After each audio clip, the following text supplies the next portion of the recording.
한동석의 서재 공증서와 붉은 잉크. 한동석은 평소와 다름없는 밤을 맞이하고 있었다. LX 호텔 본사에서의 미팅을 마친 후 집무실에 앉아 서류를 정리하던 중 책상 서랍 속 우연히 끼어있던 서류 한 장이 그의 시선을 사로잡는다. 그 서류는 다름 아닌 공증서 초안. 상단에는 한동석 회장의 유산과 재산에 대한 일체의 권리를 포기한다는 문구가, 하단에는 익숙한 필체로 마광숙이라는 이름이 또렷하게 적혀 있었다. 이게 뭐지? 광숙씨가 이걸 왜? 문득 그의 표정이 굳는다. 그 문서의 종이 끝에는 붉은 잉크 자국이 묻어 있었다. 서류를 급히 봉투에 넣은 흔적. 그리고 그 순간 천천히 열리는 방문.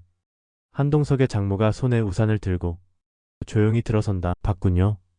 그럼 대화가 필요하겠네요. 한동석은 그녀를 바라보며 묻는다. 광숙씨가 이런 서류를 쓰게 시킨 겁니까? 그 여자가 정말 당신을 사랑한다면 이 정도는 감수할 수 있어야죠. 장모님 왜 그러세요? 광숙씨가 어떤 사람인 줄 알고 계시잖아요. 난 지금 기억이 지워지고 있어요. 내가 나인 것도 당신이 사위인 것도 언젠가는 모르게 될 거예요. 그러기 전에 남기고 싶은 건 단 하나예요. 우리 가족에 대한 방어선. 방어선을 치고 싶은 건 이해해요. 하지만 사람의 진심을 증명하는데 서약서가 필요한 건 아니잖아요. 그럼 당신은 김상민이라는 이름을 들어본 적 있어요? 그 이름에 한동석은 눈썹을 찡그린다. 낯설지만 어딘가 기억의 저편을 건드리는 소리. 장모는 자신의 손가방에서 오래된 사진 한 장을 꺼낸다. 사진 속에는 젊은 시절의 그녀와 생전 처음 보는 중후한 남자의 모습이 있다. 그 남자 마광숙의 아버지예요. 그리고 내 과거에.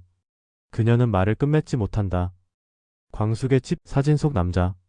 한편 마광숙은 집안에서 오래된 아버지의 사진첩을 정리하다 우연히 한 장의 사진을 발견한다. 낡은 필름 바랜 색감. 사진 뒷면에 적힌 문구. 박정수 앤드 김상민 1982년 5월 종로 다방. 그녀는 손을 떨며 다시 사진을 뒤집는다. 그 사진 속 장모는 지금과는 전혀 다른 분위기의 젊은 여인이다. 그리고 옆에는 아버지 김상민이 미소를 짓고 있었다. 설마 이분이 우리 엄마 말고 이분이.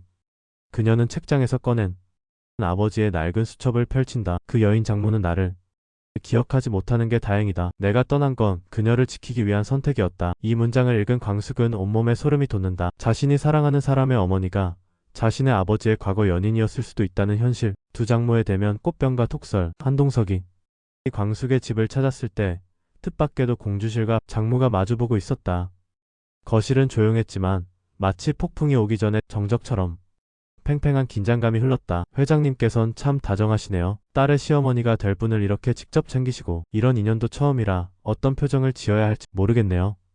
그쪽이야말로 공증서까지 작성하게 만들 정도면 얼마나 집착이 심하신 건지 제가 궁금하긴 하네요. 그 순간 장모는 거실 중앙이 꽃병을 손끝으로 돌린다. 그 안에는 한 장의 종이가 접혀 있었다. 혹시 광숙씨가 아직 서명하지 않았다고 생각하셨나요? 그녀는 꽃병에서 서류를 꺼내 공주실 앞에 툭 던진다. 이건 제 딸을 지키기 위한 최소한의 조치예요. 딸요?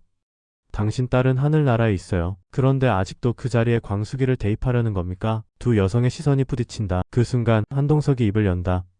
둘 다 그만하세요. 광숙씨는 누가 뭐래도 내 인생의 동반자입니다. 누가 뭐래도 내 사람이라고요. 병원 복도 기억의 파편. 며칠 후 장모는 병원에서 진단을 받는다.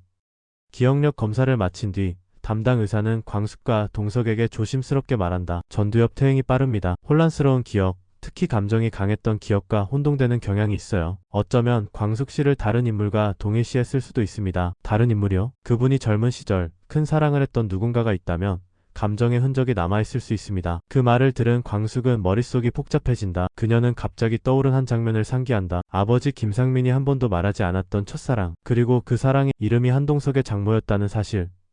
공증사무소 딸의 선언. 며칠 후 광숙은 장모 몰래 공증사무소를 찾아간다. 서류에 서명하며 말한다. 내가 이 문서에 서명한다고 해서 마음까지 포기하는 건 아니에요. 공증이는 그녀의 말을 이해 못한다는 듯 고개를 갸웃하지만 광숙은 말없이 웃는다. 그녀는 공증사무소를 나서며 독백한다. 나는 이제야 알았다. 이 세상에서 가장 무서운 건 사랑이 아니라 사랑을 빙자한 기억이다. 그리고 나는 그 기억에 잡아먹히지 않을 거다. 나의 이름은 마광숙. 내가 지키고 싶은 건 그 누구의 과거가 아닌 나 자신의 미래다. 여기까지 보셨다면 구독과 좋아요 부탁드려요.